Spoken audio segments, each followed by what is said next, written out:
جو اس سے پہلے کی ہم لوگوں نے اینڈ کیے تھے یہ اسی سے ریلیٹڈ ہے جو آج کی آیتیں ہیں.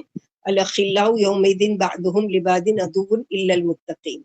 پھر آگے کنٹینیو ہو رہا ہے کہ کون سے متقین، کہ تمام دلی دوست اس دن بعض ان میں سے بعض کے دشمن بن جائیں گے. لیکن دوست کون ہوں گے؟ جن کی محبت اللہ تعالیٰ کے لیے تھی، جو ایک دوسرے سے اللہ کے لیے محبت کرتے تھے، اور جو اللہ سبحانہ و تعالیٰ کی پسند کے کام کرتے تھے، اللہ کی رضا و خوشنودی کے کام کرتے تھے. ایسے بندوں کے لیے اللہ سبحانہ و تعالیٰ کیا کہہ رہے ہیں؟ یا عبادی. اس سے پہلے بھی پڑھ چکے نا ہم لوگوں نے ابھی 24 پارے میں. کون سے بندوں کو کہا تھا یا عبادی؟ اللہ تعالیٰ جو اپنے یا عبادی الذین اسرفوا علی انفسہم لا تقنطوا من رحمت اللہ، جو گناہ کر کے اپنے آپ پر ظلم کرتے تو ان کو اللہ تعالیٰ کہہ رہے کہ اے میرے بندو تم مایوس نہ ہونا میری رحمت سے. ماشاء اللہ تبارک اللہ. تو یہاں پر بھی وہی ہے کہ ایک حجت قائم کرنے کے لیے کہ دنیا میں بھی تو ان کو اپنے بندے کہہ کر پکارا تھا نا اللہ تعالیٰ نے کہ پلٹ آؤ اللہ کی طرف، اے میرے بندو اپنی جانوں پر جنہوں نے ظلم کیا ہے وہ مایوس نہیں ہو اللہ کی ذات سے اور اللہ سے توبہ کرو، مانگو. تو یہاں پر اب ان کو نہیں کہا جائے گا، گناہ گاروں کو نہیں کہا جا رہا ہے کیونکہ اب فیصلہ ہو چکا ہے. اب وہاں پر کہا جا رہا ہے جنت میں داخل ہونے کے بعد یا جنت میں جاتے ہوئے، یا عبادی لا خوف علیکم اليوم ولا انتم تحزنون. اے میرے بندو آج تم پر کوئی خوف نہیں. دنیا میں جب تم لا الہ الا اللہ کہتے تھے تو خوف زدہ ہو جاتے تھے کیونکہ تم جانتے تھے کہ اس کی وجہ سے ہم کو کتنی اذیتیں سہنی پڑے گی، مگر آج تم پر کوئی خوف نہیں اور اب نہ تم کبھی بھی غمگین ہوں گے. اللہ سبحانہ و تعالیٰ یہاں ان بندوں کو تسلی دے رہے ہیں کہ جنہوں نے کیا کیا، یعنی قیامت کے دن نیکوکاروں سے کہا جائے گا آج غم ہراس تمہارے پاس بھی نہیں پٹکیں گے، ہر طرح خوش و خرم اور حشاش وشاش رہو. یہ بہاریں تمہارے ایمان و اسلام کی وجہ سے ہیں کہ تمہارے عقائد بھی اسلامی تھے، زندگی بھی تمہاری اسلامی تھی، اور تم ایمان کے ساتھ ساتھ نیک عملوں سے بھی آراستہ تھے. تو یہ کب کہا جا رہا ہے؟ یہ صدا سب سے پہلے تو آئے گی موت کے وقت. کیا صدا آئے گی؟ فرشتوں کی، یا ایتھا النفس المطمئنہ ارجعی الی ربک راضیۃ مرضیہ فادخلی فی عبادی وادخلی جنتی. اے نفس مطمئنہ، یعنی چلو اپنے رب کی طرف، آج وہ تجھ سے راضی اور تم اس سے راضی. تو وہاں سے ہی اس کی خوشخبری اور صدائیں شروع ہو جائے گی، جس سے چہرے کیا ہے ان کے کھل اٹھیں گے اس خوشخبری کو سن کے. پھر مومن بندے کو قبر میں سلا دیا جائے گا. پھر قیامت کے دن جب اٹھے گا تو ایک گھبراہٹ کا عالم ہوگا، لیکن اللہ تعالیٰ کی طرف سے اپنے مومن بندوں کو جب یہ صدا آئے گی کہ اے میرے بندو آج کے دن نہ تم پر کوئی غم ہے نہ کوئی خوف ہے، تو کس قدر خوشی ہوگی کہ دنیا کی محنت مشقت کا آج کیسا اچھا بدلہ دیا جا رہا ہے. عبد کی جمع ہے عباد، بندہ غلام عبادت کرنے والا. قیامت کے دن آپس میں محبت اللہ کے لیے کرنے والے اکٹھے ہوں گے، عرش کے سائے تلے ہوں گے. جن کی محبت تھی، بارش اتر رہی ہے، اللہ تعالیٰ سے دعا کیجیے اللہ تعالیٰ ہم لوگوں کو اہل القرآن میں سے بنائے. اللہ سبحانہ و تعالیٰ ہم کو دنیا آخرت دونوں کے ہم اور غم اور پریشانی سے نجات دے. دنیا میں بھی ہم کو بے خوف اور کسی کا ڈر نہیں ہو، کسی کو خوف نہیں ہو، کسی کا کوئی وہ نہیں ہو، اور آخرت میں بھی اللہ سبحانہ و تعالیٰ ہمارے ساتھ. اور یہ رب الرحمن کی طرف سے سب سے پہلی خوشخبری ہوگی، سب سے پہلی خوشخبری ہوگی اللہ سبحانہ و تعالیٰ کی طرف سے. تو ایک منٹ، آیت نمبر 68 کا ہم لوگ کر رہے ہیں نا. ایک مصری مفسر ہیں علی طنطاوی ان کا نام ہے. وہ کہتے ہیں کہ جب میں چھوٹا تھا تو میں سوچتا تھا کہ میں اپنے ماں باپ کے بغیر نہیں رہ سکتا، یعنی بہت زیادہ ماں باپ کو چاہتا بھی تھا، ماں باپ کی چاہت تھی. تو میں چھوٹا تھا تو سوچا کرتا تھا کہ میں ماں باپ کے بغیر نہیں رہ سکتا. اتفاق سے وہ دونوں ہی فوت ہو گئے تو مجھے بھائیوں کے پاس رہنا پڑا. پھر میں سوچتا تھا کہ میں بھائیوں کے بغیر نہیں رہ سکتا. پھر ایک ایک کر کے بھائیوں کی شادی ہو گئی، سب اپنے اپنے گھروں میں چلے گئے. پھر میری بھی شادی ہو گئی، پھر مجھے یہ خیال آتا تھا کہ میں اپنے بیوی بچوں کے بغیر نہیں رہ سکتا، ان کے بغیر میری زندگی نہیں ہے. لیکن بچے بڑے ہوئے، سب کی شادیاں ہوئی، وہ بھی چلے گئے. تو مجھے یہ نقطہ اب سمجھ میں آیا کہ جس کی دوستی اللہ کے ساتھ ہو جائے وہی کامیاب ہوگا. اور وہ تو ایسی ہستی ہے کہ آپ کی پیدائش سے لے کر جنت میں جانے تک کبھی بھی آپ کو اکیلا نہیں چھوڑیں گے. جیسے ہے نا ربی لا تذرنی فردا وانت خیر الوارثین. اور اللہ سبحانہ و تعالیٰ کی ذات تو کیسی ہے، کل من علیہا فان ویبقی وجہ ربک ذو الجلال والاکرام. کیونکہ دنیا میں ہر کوئی جو ہے جس سے بھی ہم محبت کرتے ہیں وہ چھوڑ جاتا ہے. یہ اللہ کا نظام ہے، یہ اللہ کا طریقہ ہے. تو اللہ سے محبت کے لیے ہم کو کیا کرنا ہے؟ دعا بھی کرنا ہے، اور ہر ممکن کوشش، ہر وہ کام جو اللہ کی رضا حاصل کرنے کے لیے کوشش کرنا ہے. تو یہاں پر وہی بتایا جا رہا ہے. اور اگلی آیت جو ہے الذین آمنوا بآیاتنا وکانوا مسلمین، وہ لوگ جو ہماری آیتوں پر ایمان لائے، وہ فرما بردار بن کر رہے، ان کے لیے کوئی خوف نہیں ہوگا.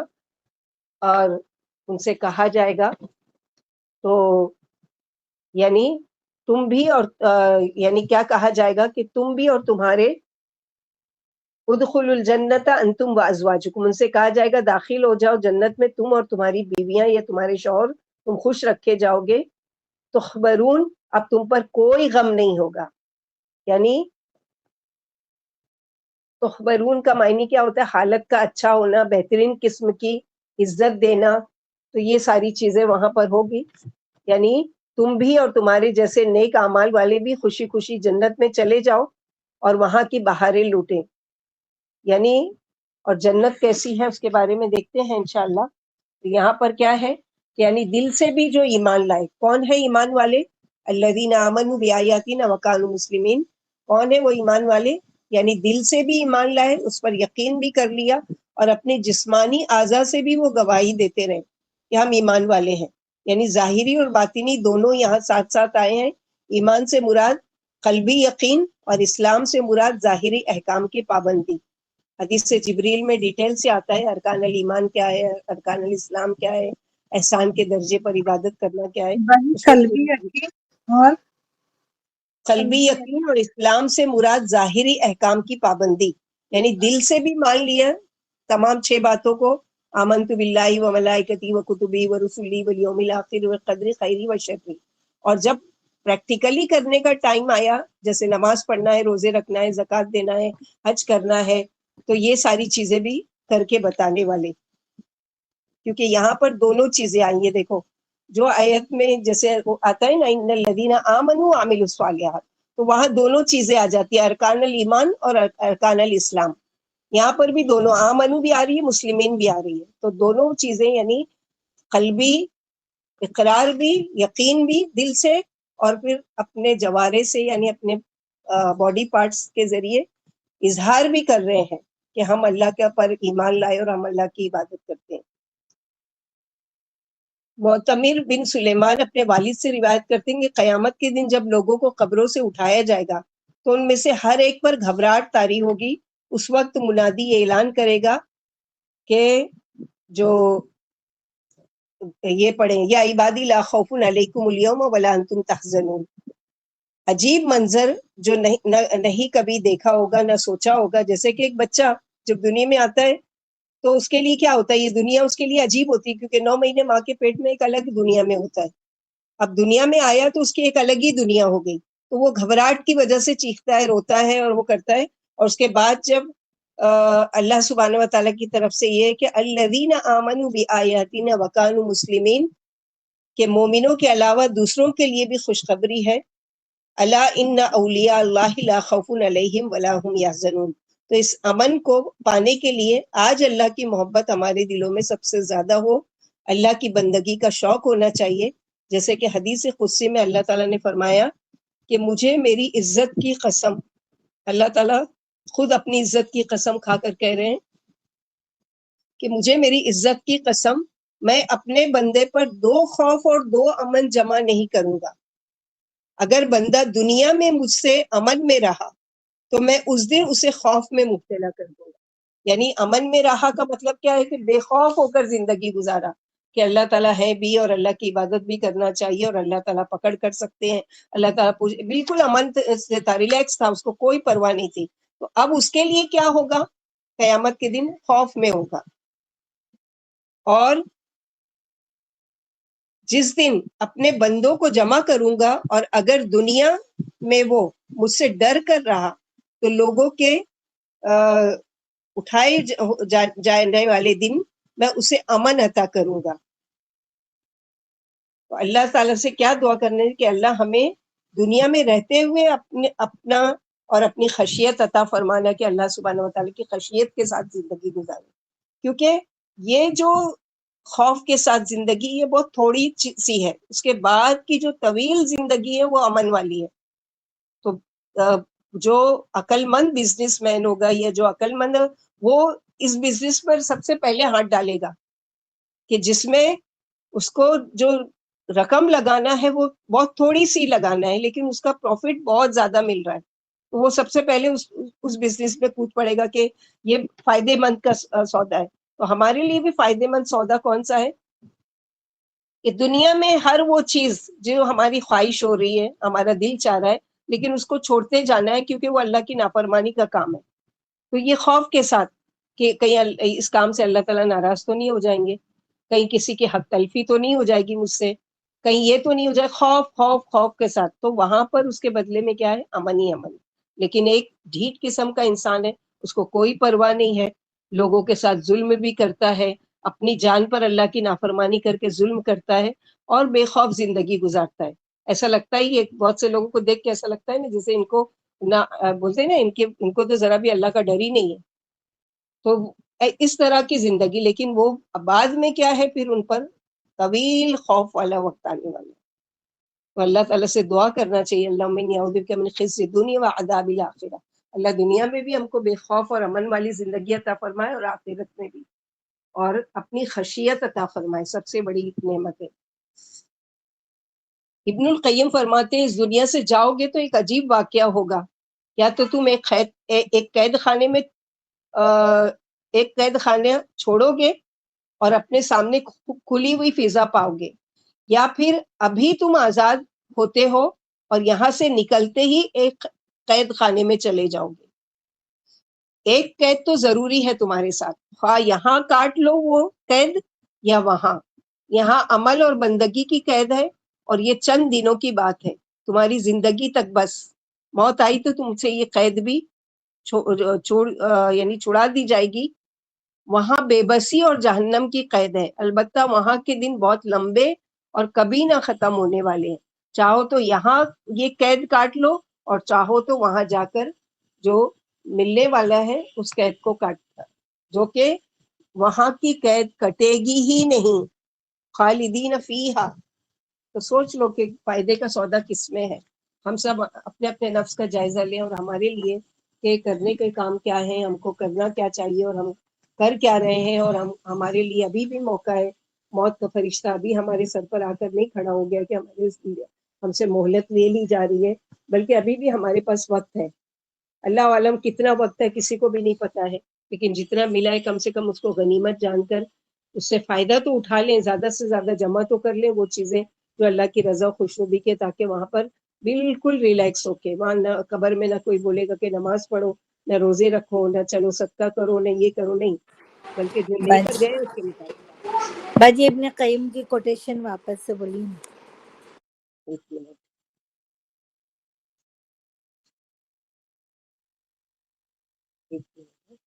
ابن قیم فرماتے ہیں اس دنیا سے جاؤ گے تو ایک عجیب واقعہ ہوگا, یا تو تم ایک قید خانے میں سے چھوٹو گے اور اپنے سامنے کھلی فضا پاؤ گے, یا پھر ابھی تم آزاد ہوتے ہو اور یہاں سے نکلتے ہی ایک قید خانے میں چلے جاؤ گے. یعنی یہاں کی قید سے تم چھوٹو گے تو سامنے کیا ہے تمہارے لیے کھلی فضا ہے, لیکن تم اگر آزاد ہو یہاں پر تو اس آزادی سے نکلتے ہی کیا ہے ایک قید خانے میں چلے جاؤ گے. یعنی سجین میں ایک قید تو ضروری ہے تمہارے لیے, خواہ یہاں کاٹ لو یا وہاں کاٹ لو. یہاں عمل اور بندگی کی قید ہے، اور یہ چند دنوں کی بات ہے، صرف تمہاری زندگی تک۔ وہاں بے بسی اور جہنم کی قید ہے، البتہ وہاں کے دن بہت لمبے ہیں اور کبھی نہ ختم ہونے والے ہیں۔ چاہو تو یہاں کاٹ کر جاؤ اور چاہو تو وہاں، جہاں پھر کٹے گی نہیں، یعنی پھر وہ ختم نہیں ہوگی، وہ قید جو ہے وہ ختم نہیں ہوگی۔ یہاں تو سانس تک کا ہے، ختم ہو جائے گی یہ پابندیاں ساری، اور یہ ساری جو اسلام ہم کو ایک ہوتا ہے نا، بہت سے لوگ بہت زیادہ جو اسلام سے وہ ہوتے ہیں، ان کو جو اسلام کے بارے میں پروپیگنڈا کرنا ہے، بری بات پھیلانی ہے، تو کیا پابندی لگا دی اسلام نے، یہ مت کرو، یہ مت کرو، یہ کرو، یہ کرو، یہ ساری۔ تو یہ چیز کیا ہے، صرف موت تک کا ہے، اور یہ بھی کوئی ایسی چیز نہیں ہے کہ ہاں ہم بولے والے مسلمان، ہاں صحیح بات ہے، دوسرے لوگ جو بولتے ہیں وہ صحیح ہے، یہ تو ہے واقعی کہ پابندی ہے، یہ حرام ہے، یہ مت کھاؤ، یہ کام حرام ہے، مت کماؤ، یہ کرو، لیکن یہ تو سوچو کہ حکم کس کا ہے؟ اللہ رب العالمین کا، جو ہم سے سب سے زیادہ محبت کرنے والے رب ہے۔ وہ ہم کو کیسے چاہیں گے کہ ہم کو اس قید میں ہمیشہ کے لیے ڈال دیں، یا اس مصیبت میں ہمیشہ کے لیے ڈالیں، یا ہم کو ہمیشہ غمگین اور ہمیشہ پریشان رکھیں؟ تو اسی لیے تو دنیا میں طریقے سکھائے نا، اور کیا ان کے لیے خوشخبری ہوگی ایسے لوگوں کے لیے جو اٹھتے ہی قبر سے فرشتے پکار رہے ہوں گے کہ آج کے دن تم پر کوئی غم اور خوف نہیں، یا اللہ کی طرف سے منادی آئے گی رب الرحیم کی، یا عبادی لا خوف علیکم ولا هم یحزنون، اور فرشتے پھر ان سے کہا جائے گا ادخلوا الجنت انتم وازواجکم تحبرون، یعنی ان سے کہا جائے گا داخل ہو جاؤ جنت میں، تم اور تمہاری بیویاں، تم خوش رکھے جاؤ گے، تحبرون، اور اب تم پر کوئی غم نہیں آئے گا، حالت کا اچھا ہونا اور بہترین قسم کی عزت پانا۔ اور کیا ملے گا اس میں؟ یطاف علیہم بصحاف من ذہب واکواب وفیہا ما تشتہیہ الانفس وتلذ الاعین وانتم فیہا خالدون، اور گردش کرائے جائیں گے ان پر، پھرائے جائیں گے ان پر بڑا پیالہ سونے کے، اور ساغر، کب سنگولر ہے، اس کا جمع ہے اکواب، اکواب کا سنگولر کیا ہے؟ کب، سونے کے تھال پر بہترین ساغر، یعنی صرف ایسے ہی جام نہیں دیا جا رہا بلکہ سونے کا تھال ہے، جیسے ہم ٹرے میں کسی کو پانی پیش کرتے ہیں نا، پانی رکھ کے دیتے ہیں، تو ایسی سونے کا تھال ہوگا، اس میں ساغر ہوں گے، کواکب، وفیہا ما تشتہی الانفس، اس میں جو وہ خواہش کریں گے، وتلذ الاعین، اور لذت پائیں گی نگاہیں، یعنی صرف کھانے پینے کی حد تک خوشگوار نہیں بلکہ دیکھنے کے لیے بھی خوبصورت۔ جیسے ہوتا ہے نا کوئی چیز، سب سے پہلے ہم لوگ کس سے خوش ہوتے ہیں؟ ٹیسٹ تو بعد میں کرتے ہیں، کھانے پر نظر پڑتی ہے، واؤ کتنا ٹیسٹی لگ رہا ہے نا، یا کتنا خوبصورت لگ رہا ہے، کتنا خوبصورت لگ رہا ہے، اور کتنا وہ ہے، ضرور ٹیسٹی بھی ہوگا۔ تو زبان بعد میں چکھتی، پہلے کون چکھتا ہے؟ آنکھیں۔ کوئی خوبصورت منظر دیکھتے ہیں، کتنا خوبصورت جگہ ہے، واقعی میں سب سے بہترین جگہ ہے اور سب سے اچھی جگہ ہے۔ جیسے لوگ کشمیر گئے ہوں گے، جب ہم لوگ کشمیر گئے تھے الحمدللہ، تو کشمیر سے پہلے ہم نے ایک اور اسٹاپ تھا پٹنی ٹاپ کر کے، ماشاء اللہ تبارک اللہ، مجھے تو کشمیر سے زیادہ وہی خوبصورت لگا۔ صبح جب فجر ہوئی اور پردے کا وہ کھولے تو سامنے دور تک پہاڑی، اور وہاں تک سب ریڈ ریڈ گلاب کے پھول، اتنا خوبصورت منظر کہ مجھے دیکھ کر وہ ایسا لگا کہ واقعی میں اللہ تعالیٰ جنت کیسی ہوگی، اتنی خوبصورت کہ یہ جگہ دیکھ کر بعد میں کشمیر بھی گھومے، ہر چیز دیکھے، اس سے بھی خوبصورت، لیکن وہ منظر جو ہے نا، جیسے بولتے ہیں نا کہ ایک آنکھ میں ٹھہر جانے والا، اس طرح کا۔ تو لذت پاتی ہے نگاہیں ہر وہ اچھی چیزیں دیکھ کر جس سے کیا ہے، اس کو ایک ٹیسٹ محسوس ہوتا ہے، اس کو آنکھوں کو اچھی لگتا ہے، جیسے بری چیز دیکھ کر کیسے کراہیت محسوس کرتا ہے دل، ویسے آنکھوں کی بھی لذت ہے، آنکھوں کی بھی جیسے قرۃ عین دوسری جگہ جیسے کہا گیا ہے۔ تو یہاں پر یعنی جدھر دیکھیں گے ان کے سامنے وضع کے کمال، لذیذ، انتہائی خوش ذائقہ اور بے حد نفیس کھانوں کے خوان لگے ہوئے رکھے ہوں گے، سونے کی رکابیوں میں اور سونے کے گلاسوں میں طعام و شراب سجے ہوئے ہوں گے، اور غلمان ہاتھوں میں لبالب جام لیے ہوئے ان کے چاروں طرف گھوم رہے ہوں گے۔ اللہ کے رسول صلی اللہ علیہ وسلم نے فرمایا کمترین درجے والا جنتی جو سب سے آخر میں جنت میں جائے گا، اس کی نگاہ 100 سال کی مسافت تک پہنچی ہوگی، وہ اپنی منتہائی نگاہ تک اپنے ہی عالیشان محل سونے اور زمرد کے ہوں گے دیکھ رہا ہوگا۔ یہ سب وزے کے ساز و سامان اور طرح طرح کی آرائشی خوبصورت اشیاء سے آراستہ و پیراستہ ہوں گے۔ صبح و شام روزانہ 70 ہزار رکابیاں جداگانہ کھانوں سے لبریز اس کے سامنے رکھی جائیں گی، جن میں سے ہر نعمت اس کی مرضی کے مطابق ہوگی اور شروع سے آخر تک اس کی اشتہا یکساں رہے گی، باقی رہے گی۔ پھر اگر وہ تمام زمین والوں کو بلا لے تو وہ کھانا سب کھا لیں گے، پھر بھی اس میں سے کچھ بھی کم نہیں ہوگا۔ شادیوں وغیرہ میں جاتے تھوڑے سے 2-4 اسٹارٹر ہوتے، وہ کھا کے ہی ہمارا پیٹ بھر جاتا ہے، اتنی ہی ہماری کیپیسٹی ہے۔ لیکن قیامت کے دن اللہ تعالیٰ اس جسم کو اتنا بنا دیں گے ہیوج، اور اتنا اسٹمک بھی بڑا ہو جائے گا کہ وہ 70 قسم کی ٹیسٹ کر رہا ہے ایک ٹائم میں، اور وہ بھی 70,000، 70 بھی نہیں، 70,000 رکابیاں۔ سبحان اللہ، اللہ تعالیٰ ہم ایسی جنت میں ضرور جانا چاہیں گے، چاہے کہ ہمارے پاس عمل کچھ بھی نہیں ہے۔ جنت ہے کیا؟ جنت وہ چیز ہے کہ جو نہ کسی آنکھوں نے دیکھی، نہ کسی کان نے سنی، نہ کسی کا وہ تصور ہے۔ جنت میں سب سے پہلے نبی صلی اللہ علیہ وسلم داخل ہوں گے۔ اللہ تعالیٰ نے آپ کو یہ اعزاز بخشا ہے، باب جنت سب سے پہلے آپ ہی کے لیے کھولا جائے گا، جیسے کہ اللہ کے نبی صلی اللہ علیہ وسلم نے فرمایا قیامت کے روز میرے پیروکار تمام انبیاء کے مقابلے میں زیادہ ہوں گے، اور میں ہی وہ پہلا شخص ہوں گا جو جنت کا دروازہ کھٹکھٹاؤں گا۔ آپ صلی اللہ علیہ وسلم نے فرمایا قیامت کے روز میں جنت کے دروازے پر آؤں گا اور دروازہ کھٹکھٹاؤں گا، دربان جنت پوچھے گا کون ہے؟ میں کہوں گا محمد صلی اللہ علیہ وسلم۔ اس پر وہ کہے گا مجھے یہی حکم دیا تھا کہ گیا تھا کہ آپ سے قبل کسی کے لیے بھی دروازہ نہیں کھولو۔ امت محمدیہ آخری امت اہل جنت میں بھی اکثریت اسی امت کی ہوگی۔ امت محمدیہ قیامت کے روز دوسری امتوں کی گواہ ہوگی۔ یہی امت انبیاء کرام کے حق میں بھی گواہی دے گی، انہوں نے پیغام الہی لوگوں تک پہنچا دیا، جیسے کہ اللہ کے نبی صلی اللہ علیہ وسلم نے فرمایا ہم آخری ہیں، قیامت کے روز ہم پہلے ہوں گے، ہم ہی سب سے پہلے جنت میں داخل ہوں گے۔ اور اس کے علاوہ کیا ہے کہ جو جنت کے پھل، جس کا یہ ہے، ابھی تو یہ ہے کہ وہاں کے برتن جس کی تعریف کی گئی ہے کہ جنت کے برتن کیسے ہوں گے۔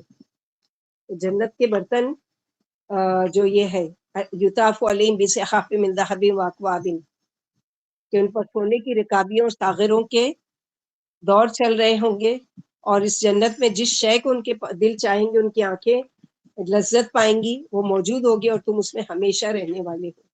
جنتی برتن سونے چاندی اور کانچ کے ہوں گے، ان میں پینے کے لیے ساغر، سرائیاں اور کھانے پینے کے لیے چھوٹی بڑی پلیٹیں ہوں گی، جیسے کہ سورہ دہر میں اللہ تعالیٰ نے فرمایا وَيُطَافُ عَلَيْهِمْ بِآنِيَةٍ مِّن فِضَّةٍ وَأَكْوَابٍ كَانَتْ قَوَارِيرَ مِن فِضَّةٍ قَدَّرُوهَا تَقْدِيرًا، اور ان پر چاندی کے برتن اور شیشے کے ساغر پھرائے جائیں گے، شیشے بھی چاندی کی قسم کے ساقی انہیں ٹھیک اندازے سے بھریں گے۔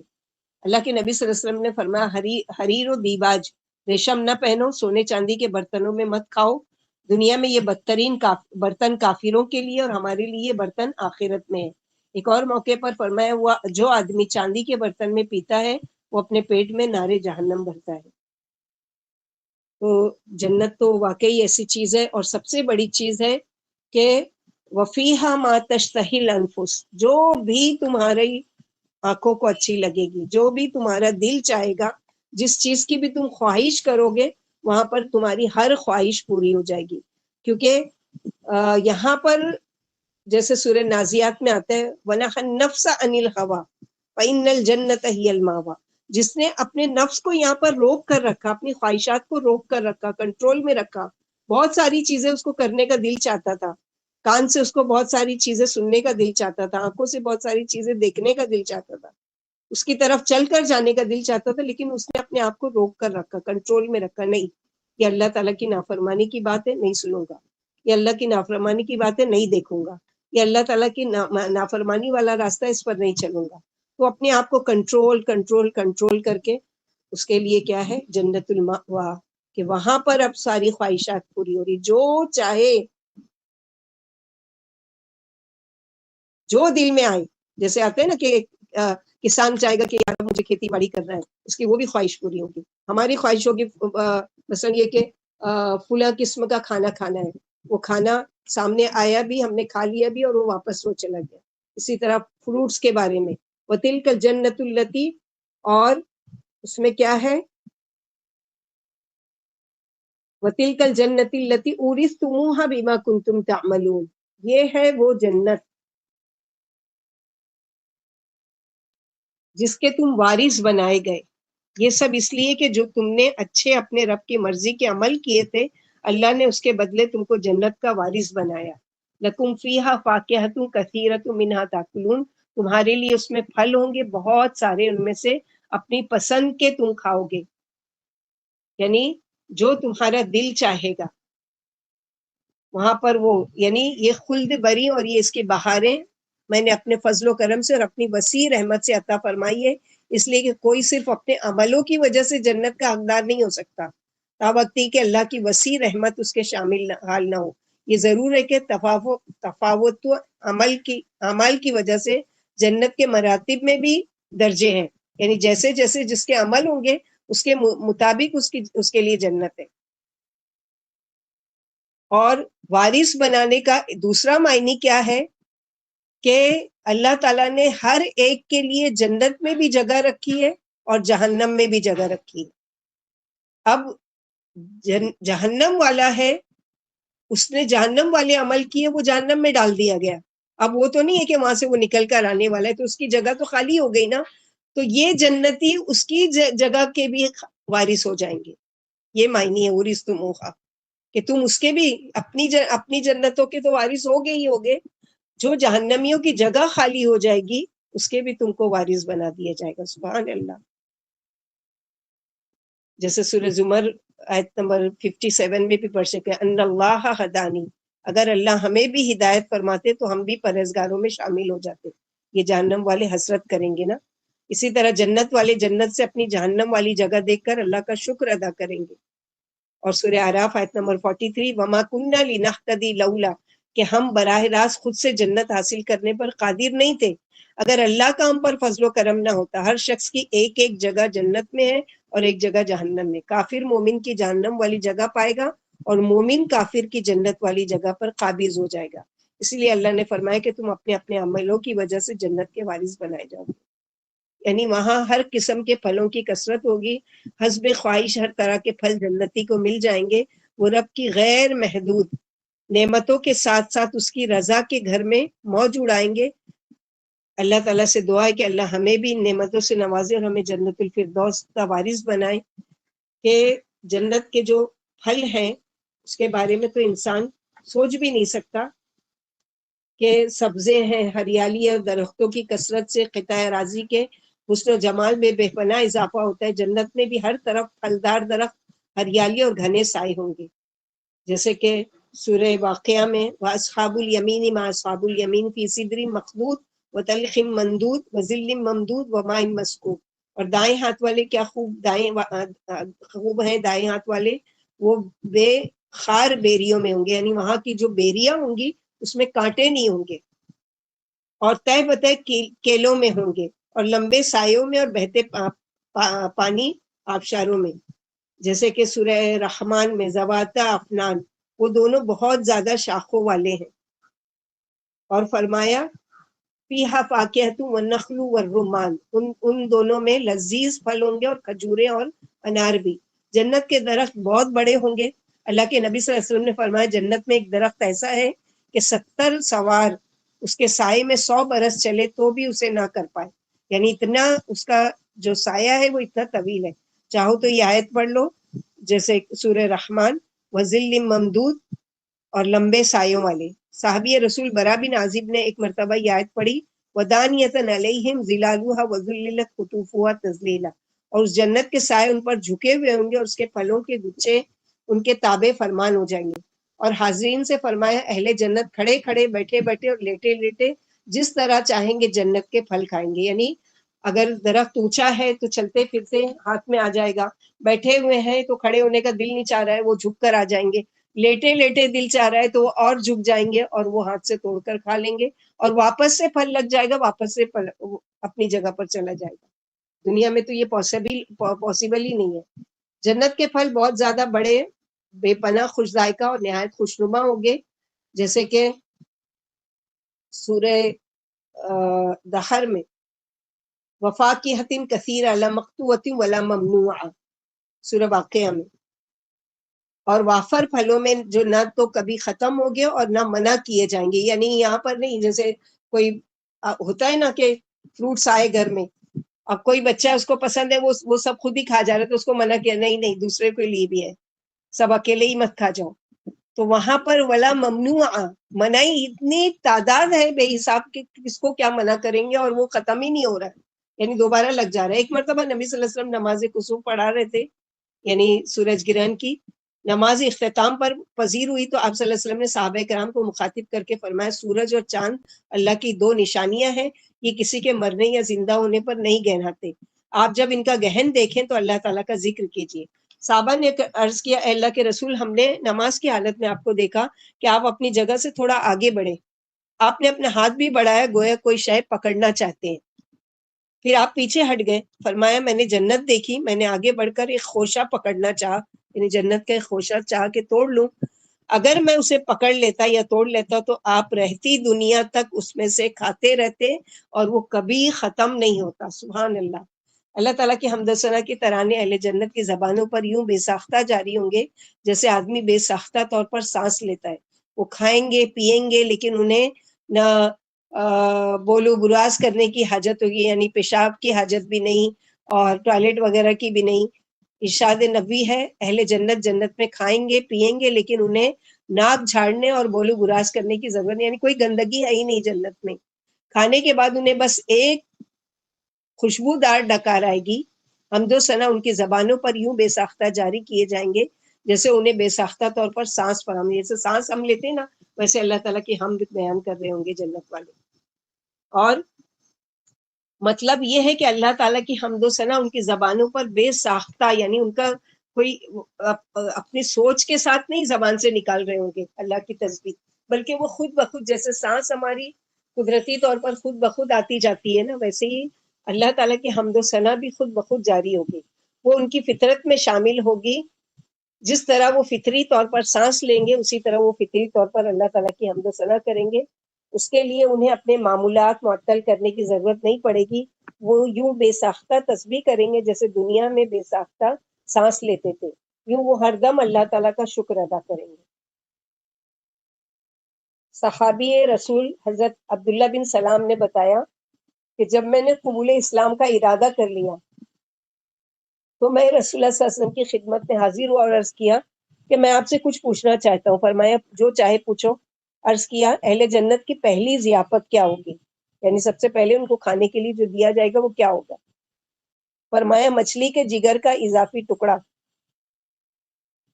کیونکہ مچھلی کے جگر کا اضافی ٹکڑا نہایت اچھا اور لذیذ ہوتا ہے.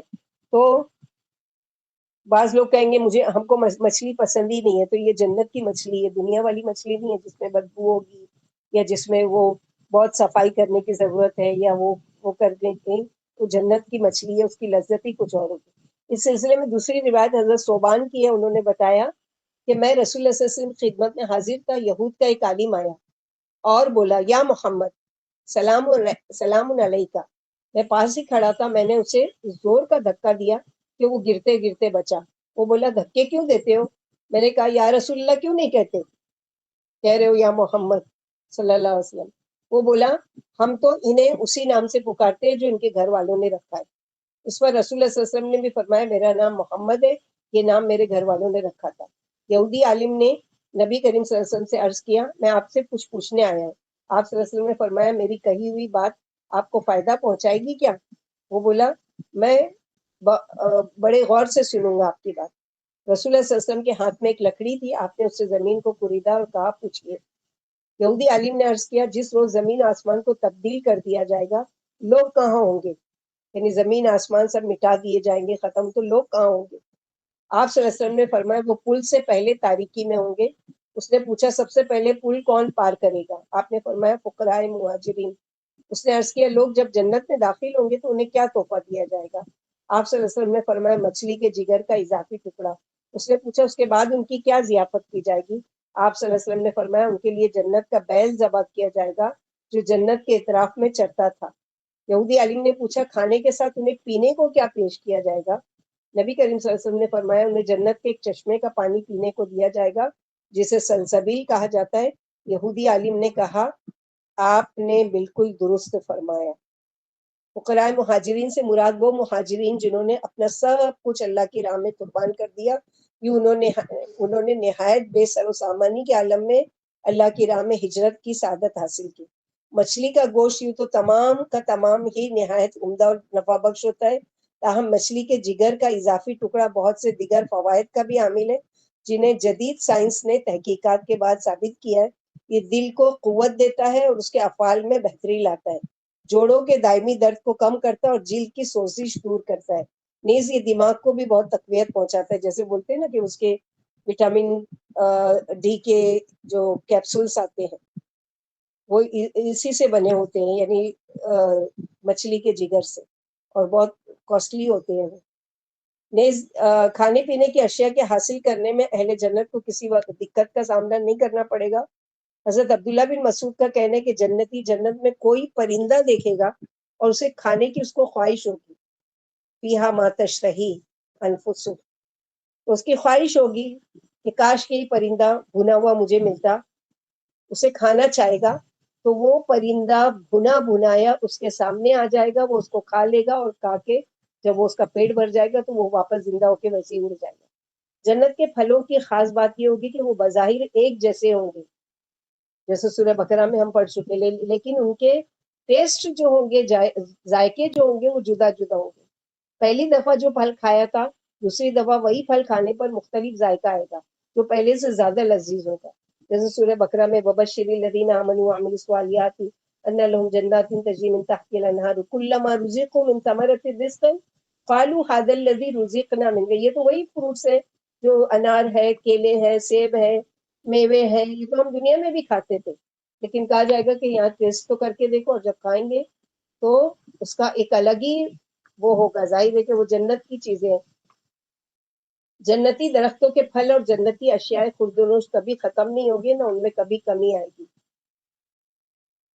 ان ھذا لرزقنا ما له من نفاد، بے شک یہ ہمارا رزق عطیہ ہے جو کبھی ختم نہیں ہوگا. سورہ صاد اور سورہ رعد میں مثل الجنت التي وعد المتقون تجری من تحتها الانہار اکلها دائم وذلها تلك عقبى الذين اتقوا وعقبى الكافرين النار. بس جنت کا متقی لوگوں سے وعدہ کیا گیا، اس کی صفت یہ ہے کہ اس کے نیچے نہریں جاری ہوں، اس کے پھل اور اس کے سائے ہمیشگی والے دائمی ہیں. جو ان لوگوں کا انجام ہے جو متقی ہوئے، اور کافروں کا انجام تو آگ ہی ہے. اسی طرح ڈیٹیل ہے مشروبات کی، ساغر کی، اگر پڑھنے بیٹھیں گے تو صرف یہی پڑھتے رہیں گے. تو بہت ساری چیزیں ہیں.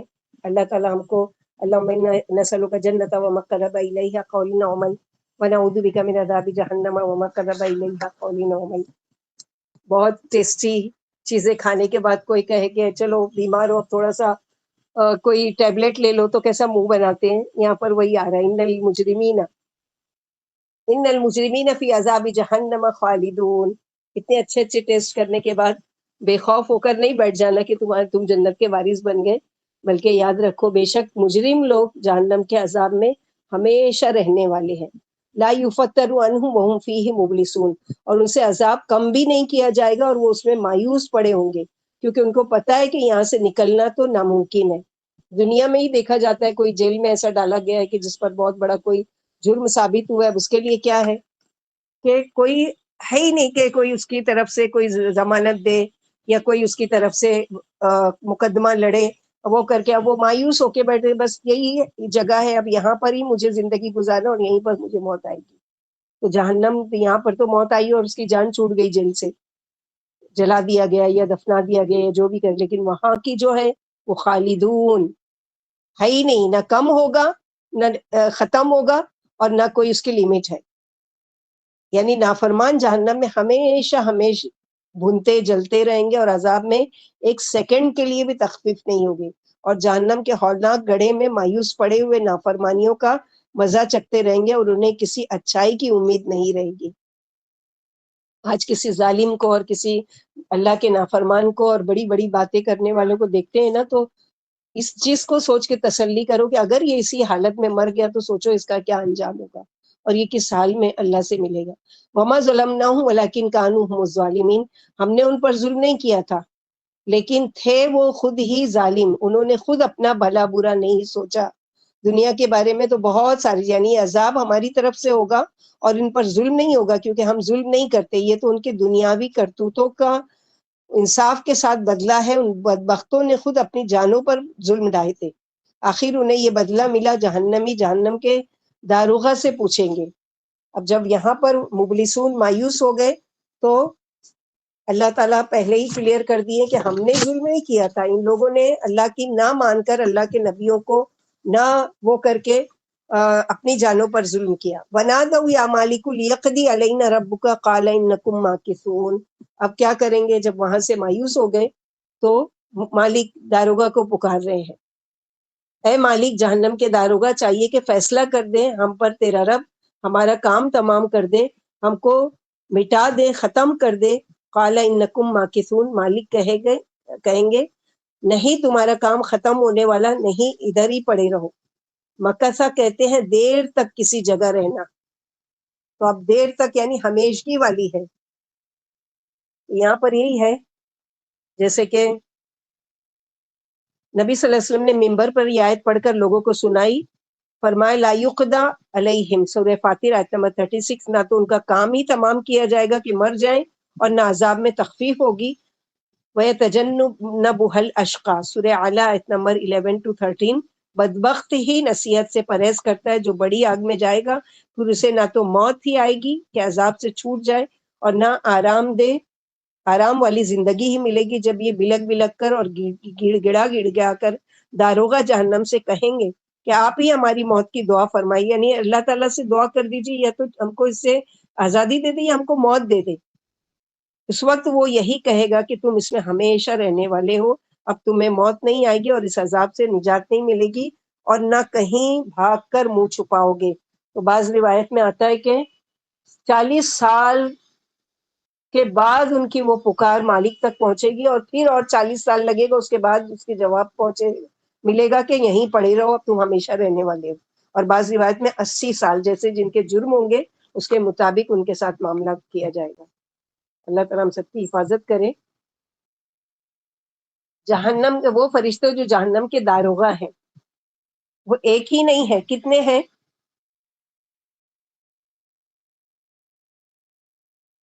اور کیسے ہیں؟ سورہ تحریم میں اس کا 7 جواب دیا گیا۔ 7 ہوں گے کیا؟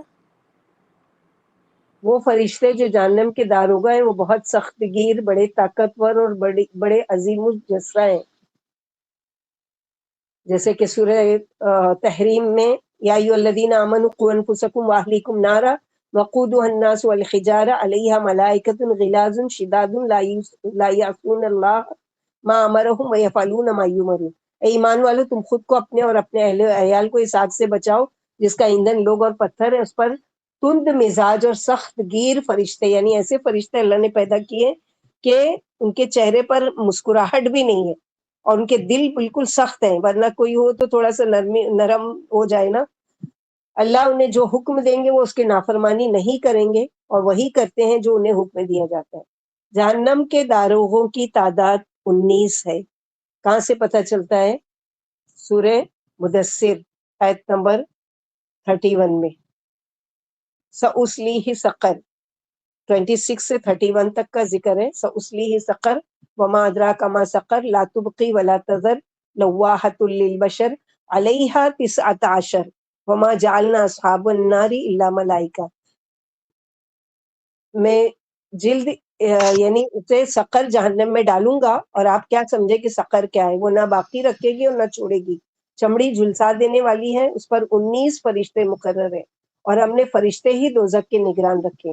جس سے کیا پتہ چلا کہ 19 فرشتے تو داروغہ ہیں لیکن ان سب کے سردار جو فرشتے ہیں وہ کون ہیں؟ مالک۔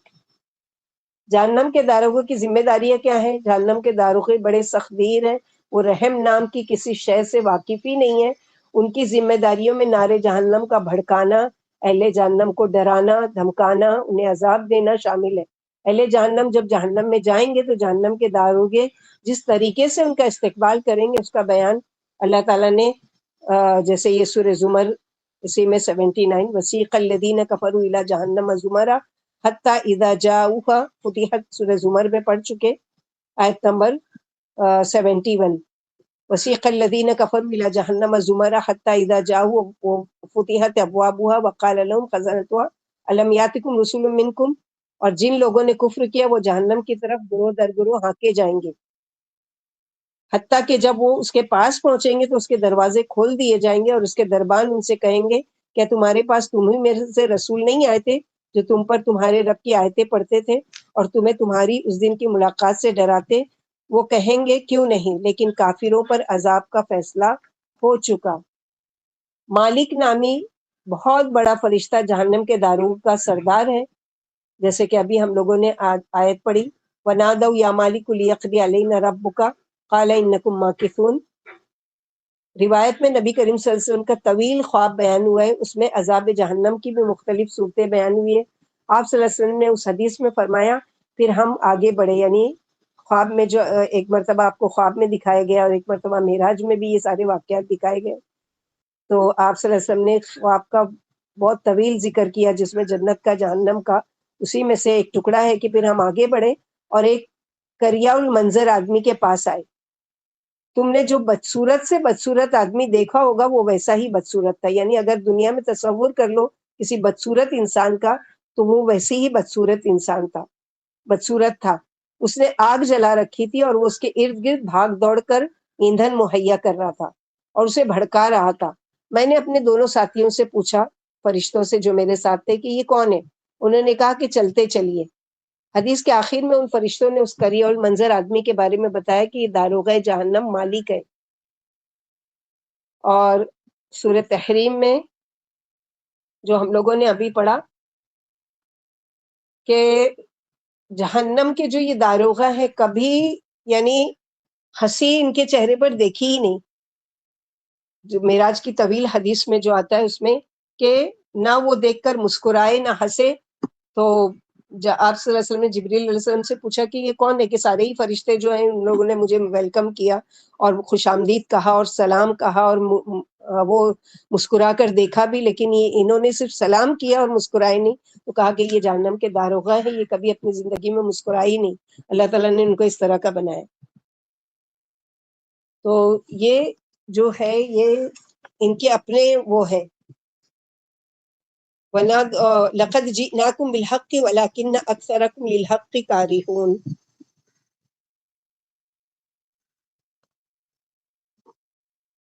اور بلا شبہ ہم تمہارے پاس حق لائے تھے، لیکن حق ہی تمہاری اکثریت کو ناگوار تھا، حق ہی سننا نہیں چاہتے تھے، نہ حق کو قبول کرنا چاہتے تھے، نہ حق کو سننا چاہتے تھے نہ حق کو قبول کرنا چاہتے تھے۔ ام ابرموا امرا فإنا مبرمون، کیا ان لوگوں نے کوئی نبی صلی اللہ علیہ وسلم کے خلاف فیصلہ کن چال مقرر کر لی ہے یا چال چلنے کا ارادہ کر لیا ہے؟ یعنی سامنے سے جو آپ صلی اللہ علیہ وسلم کا مذاق اڑاتے تھے وہ تو تھا ہی، اکٹھے ہو کر چھپ کر آپس میں مشورہ بھی کرتے تھے کہ کس طرح آپ صلی اللہ علیہ وسلم کے سارے دعوتی کام کو الٹ دیا جائے، اور اس کا طریقہ یہ تھا کہ آپ صلی اللہ علیہ وسلم کو ختم کر دیا جائے۔ ابرام کہتے ہیں کسی کام کے کرنے کا پکا ارادہ کر لینا، ہم بھی مقرر کرنے والے ہیں، یعنی ہم بھی پھر تمہاری خبر لے لیں گے، تم کرو تو صحیح، تمہاری چال کو ہم تمہیں پر الٹ کر رکھ دیں گے۔ جیسے کہ دارالندوہ میں ان لوگوں نے پورا پلان کیا تھا کہ اللہ کے نبی صلی اللہ علیہ وسلم کو اس طرح سے سب کے سب مل کر یک بارگی حملہ کریں گے اور ختم کر دیں گے، تو اللہ سبحانہ و تعالیٰ نے پہلے ہی خبر دے دی کہ وہ جو چالیں چل رہے ہیں یا وہ جو مقرر کر رہے ہیں ایک کام، پھر ہم بھی مقرر کرنے والے ہیں، یعنی ہم ہی ان کو ان کی موت کو انہی پر پلٹا دیں گے۔ ام یحسبون انا لا نسمع سرهم ونجواهم بلا ورسلنا لدیہم یکتبون، یا وہ سمجھتے ہیں کہ ہم ان کی راز کی باتیں سنتے نہیں ہیں، وہ ہم سے کہاں چھپ سکتے ہیں، وہ تو دلوں میں چھپی ہوئی باتیں جاننے والے ہیں۔ کہاں یہ کہ وہ سرگوشیاں کرے اور اللہ کو پتہ نہ چلے، چپکے سے بنایا تھا نا پلان دارالندوہ میں کہ اللہ کے نبی صلی اللہ علیہ وسلم پر حملہ کر دیں گے اور ختم کر دیں گے، اور پھر کسی قبیلے کے اوپر الزام بھی نہیں آئے گا کہ سبھی نے مل کر کیا۔ جیسے آج موب لنچنگ ہو رہی ہے کہ سب مل کر ایک ساتھ ایک کو مار ڈالتے ہیں، اور اب کس پر الزام آئے گا، کتنوں کو پکڑو گے، کتنا وہ کرو گے. تو اللہ سبحانہ و تعالیٰ حفاظت کرے. یعنی عذاب تو تم نے خود خریدا ہے. جب ہم نے کھلم کھلا تمہارے ساتھ سامنے حق رکھ دیا تھا تو کیوں اس سے منہ بنایا تھا، اور کیوں اسے مان کر قبول نہیں کیا تھا؟ تم کیوں حق والوں سے بیزار تھے، اور کیوں ناحق باطل پرستوں کے دوست بنے تھے اور ان کی ہاں میں ہاں ملاتے رہتے تھے؟ آج تم خود اپنی جانوں کو برا کہو اور خود اپنے اوپر ہی حسرت و افسوس کرو. تمہاری حسرت و چیخ پکار سنی نہیں جائے گی. بے سود ہے، تم تیر کمان سے نکل چکا ہے. یعنی انہوں نے بڑے مکر و فریب سے کام لینا چاہا، مگر ہم نے اس کا وبال انہی پر ڈال دیا. جیسے سورہ نمل آیت نمبر 50 میں وَمَكَرُوا وَمَكَرَ اللَّهُ وَاللَّهُ خَيْرُ الْمَاكِرِينَ، انہوں نے بڑا مکر کیا اور ہم نے انہیں اسی کا بدلہ اسی طرح دیا کہ انہیں خبر تک نہیں تھی. مشرک حق نہ ماننے کے لیے طرح طرح کے مکر و فریب سے کام لیتے رہتے تھے. اللہ نے بھی انہیں دھوکے ہی میں رکھا جب تک اس کا وبال عذاب کی صورت میں ان کے سروں پر منڈلا کر نہ آ گئے، اس وقت تک ان کی آنکھیں نہیں کھلی. اور یہ جو ہے کہ وہ یہ سمجھتے ہیں، یعنی ان کا یہ گمان ہے کہ ہم کی راز کی باتیں اور ان کے باہمی مشورے نہیں سنتے. بالکل غلط ہے. ہم تو ان کی رگ رگ سے واقف ہیں، بلکہ ہمارے مقرر کیے ہوئے فرشتے ہر وقت ان کے پاس ہیں، جو نہ صرف انہیں دیکھ رہے ہیں بلکہ ان کے عمل برابر لکھ رہے ہیں. اور قل ان کان للرحمن ولد فانا اول العابدین، اور کہہ دیجئے اگر رحمان کے لیے کوئی اولاد ہوتی تو میں سب سے پہلا انکار کرنے والا ہوتا، کیونکہ سب سے پہلے اللہ کی بات مانتا ہوں. اگر مجھے اللہ تعالیٰ کہتے کہ یہ میرا بیٹا ہے، اس کی بھی عبادت کرو، تو سب سے پہلے میں خود اس کی عبادت کرتا. لیکن ایسا ہو ہی نہیں سکتا کیونکہ اللہ تعالیٰ نے بنایا ہی نہیں کوئی بیٹا. فرما دیجئے اگر بالفرض محال کمال مہربان اللہ کے اولاد ہوتی تو میں سب سے پہلا عبادت گزار ہوتا. آسمان و زمین کا مالک جو عرش کا بھی مالک ہے، اولاد سے پاک ہے. سبحان رب السماوات والارض رب العرش عما یصفون،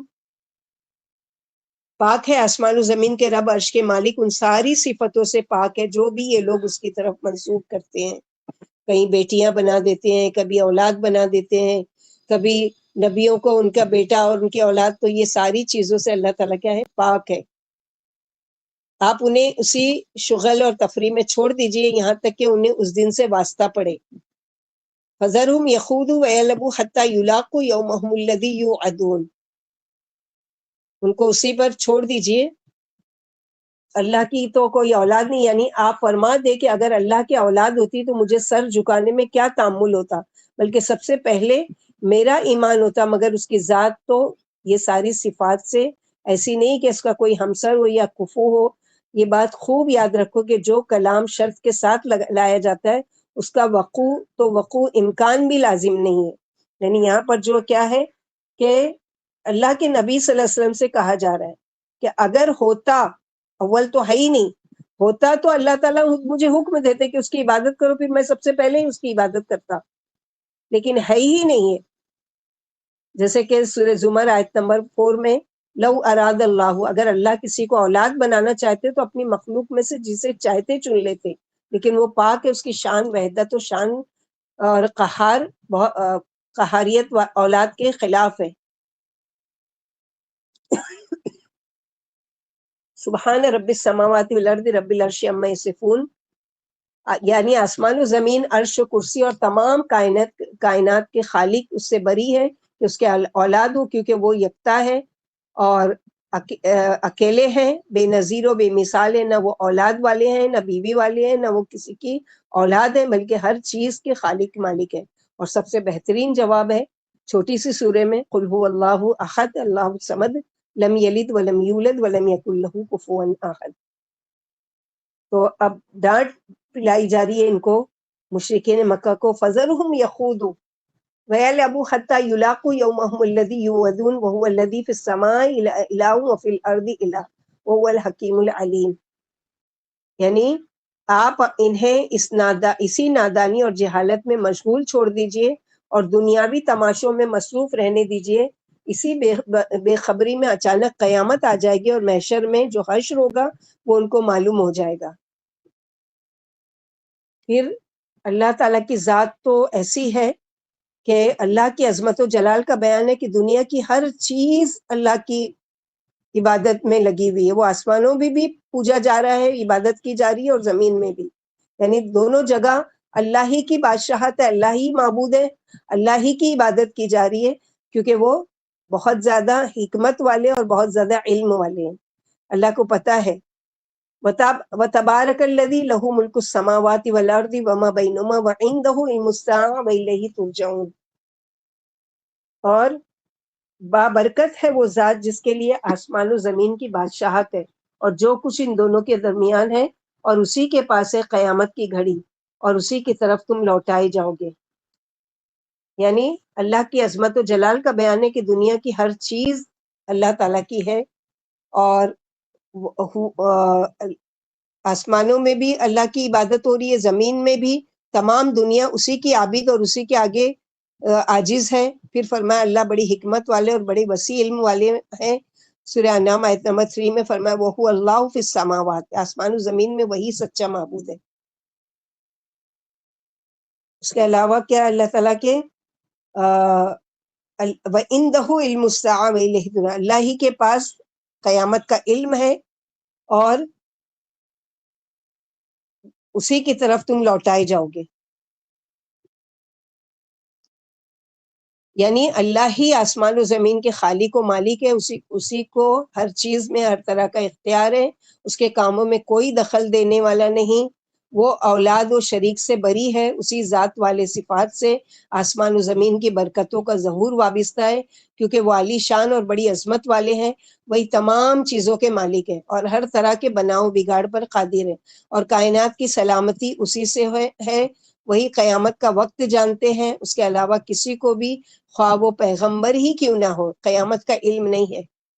جیسے سورہ اعراف آیت نمبر 187 میں اللہ تعالیٰ نے فرمایا لا یجلیھا لوقتھا، وہی وقت پر قیامت لے آئیں گے، سب کو اسی کے پاس جانا ہے اور اپنے اپنے عملوں کا بدلہ دینا ہے. ولا یملک الذین یدعون من دونہ الشفاعۃ الا من شہد بالحق وهم یعلمون.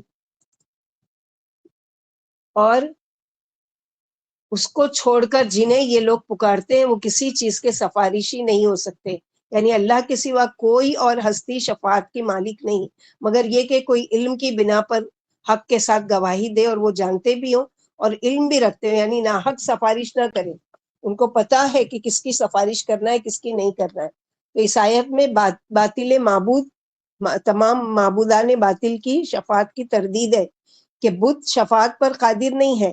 ہاں مومن موحد اللہ کی اجازت سے ان کی شفاعت کریں گے جن کے دلوں میں توحید کی کوئی کرن ہوگی. مشرکوں کی شفاعت کوئی نہیں کر سکتا کیونکہ ان سے اللہ راضی نہیں ہے، اور جب وہ راضی نہیں ہے تو کوئی بھی راضی کیسے کر سکتا ہے اللہ تعالیٰ کو. وَلَئِن سَأَلْتَهُم مَّنْ خَلَقَهُمْ لَيَقُولُنَّ اللَّهُ فَأَنَّىٰ يُؤْفَكُونَ. اور اگر تم ان سے پوچھو، سوال کرو کس نے ان کو پیدا کیا، وہ ضرور کہیں گے اللہ نے. پھر کہاں سے یہ دھوکہ کھا رہے ہیں، کہاں سے یہ پھیرے جا رہے ہیں.